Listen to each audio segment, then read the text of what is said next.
Hej och välkommen till Felix recenserar. Och idag har det blivit dags för avsnitt 3 av Mysteriet på Greveholm, Grevens återkomst. Det luktar fortfarande skit på slottet och de har inte lyckats hitta orsaken. Så under natten har de fått sova med hårklämmor på näsan. Det där måste ju göra sjukt ont. Att de ens lyckas somna med dem där på överhuvudtaget är fan ett under. De misstänker att det är råttbajs som luktar. Försiktig med Peggy för jag har lagt ut råttfällor. För hon ska fan dö. Låt henne bara vara i buren så det är ingen fara. Så länge Peggy inte har någonting att dölja så behöver hon inte oroa sig. Vad är det som är iskallt och luktar illa? Surströmmingsglass. Nej, vårt hem. Wow, där fick jag ett hem alltså. Självdiss deluxe. Benny upptäcker att det är något som är fel med Peggy. Hur är det med dig? Är du förkyld? Han lämnar buren öppen. Alltså hur jävla dum i huvudet får man bli? Och börjar tjata på Kiki om att hon borde köpa medicin till Peggy. Mamma, du måste köpa medicin till Peggy. Jag lovar, jag ska köpa råttgift. Eller, vi ska fixa det. Saga och Benny ska åka till sin nya skola och är lite nervösa. När jag var i din ålder, då bytte jag också skola. Och jag var jättenervös första dagen. Sen träffade jag Charlie och vi är fortfarande kompisar. Var det inte han som drog ner byxorna på dig i matsalen? Jo, men även om era nya vänner mobbar er så betyder det bara att de tycker om er. Charlie han brukar dassa mig varje dag. Men efteråt sa han faktiskt alltid att det bara var på skoj. Så det var okej. Väl på skolan håller Christer Fuglesang ett föredrag. Men om ni har några frågor får ni gärna bryta av när som helst och ställa en fråga. Jag har en fråga. Du var ute i rymden och tappade den där grejen. Var inte det pinsamt? Frans. Och alla småskrattar som att de vet exakt vad han menar. Just det, den där grejen. Där fick han. Han stavade dock fel till rymdodyssé. Och det är till och med understruket. Nog lite pinsammare än den där grejen han tappade. Ja, för er som inte vet det då så var det en förlängningsdel till en bultdragare som flöt iväg när jag jobbade på utsidan utav rymdstationen. Och där ångrade ungarna att de någonsin hade frågat. Ja, Christer, snälla berätta mer om förlängningsdelar till bultdragare. Allas favoritämne. Förresten, 2012, när det här sändes, var det 6 år sedan som man tappade den där bultdragaren. Schysst av ungarna att påminna honom om skit som man gjorde för 6 år sedan. Nu kan man också fråga sig vad fan Christer Fuglesang gör i den här julkalendern. Han är på allvar bara med för att droppa den här plotpointen. Och det här är ett problem med rymdskrot och annat som kommer från gamla satelliter och raketdelar som går i omloppsbana runt jorden. Sen försvinner han snabbare än man hinner säga onödigt cameo. Under föreläsningen har Benny hamnat bredvid den typiska ungen som skryter om sin pappa. Min pappa jobbar på ett kärnkraftverk. Det är mycket farligare än att vara ute i rymden. Vi har kärnvapen hemma. Vi kan spränga ditt hus när vi vill. Vad kan din pappa göra?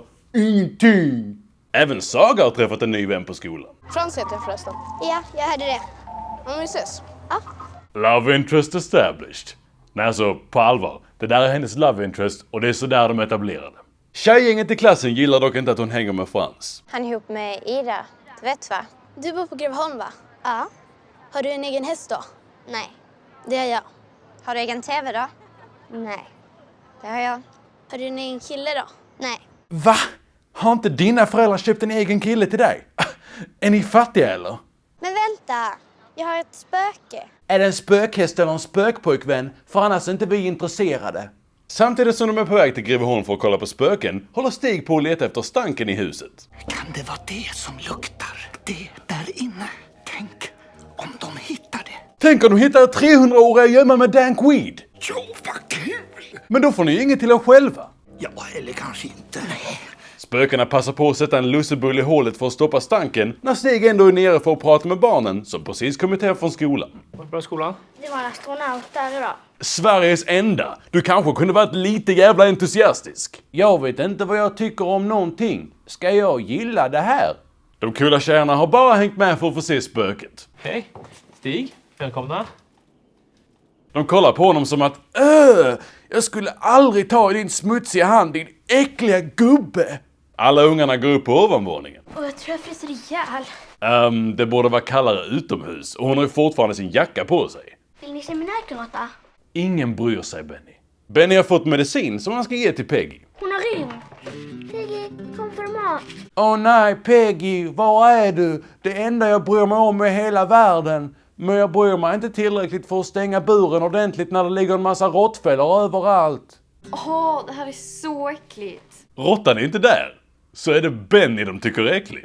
Medan ungarna letar efter Peggy berättar Stig att han tror att han har hittat ett lönnrum. Det är ihåligt. Det måste vara ett lönnrum här bakom. Det finns också en astydlig skåra. Alltså, är de blinda eller?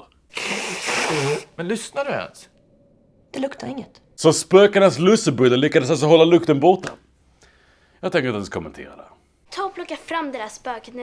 Jag tänker inte stanna här en sekund i onödan. Jag hade tyckt det var coolt bara att de bor i ett slott, men jag vet inte, det kanske inte räcker för dagens ungdomar. För att göra de coola tjejerna nöjda drar Saga fram sitt Ouija-bräde och spökena blir intresserade. Ska vi då titta in? Nej. Vi måste lära känna dem lite bättre innan vi visar oss. 2 avsnitt till, sen kan de få se oss. Tjejerna förlorar sitt tålamod och börjar gå därifrån. Det var precis som jag trodde. Hon försöker bara göra sig märkvärdig. Om ni kommer tillbaka så glöm inte ostkakan.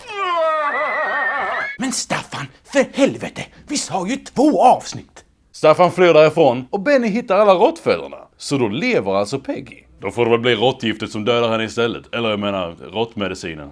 Ge det till råttan Benny.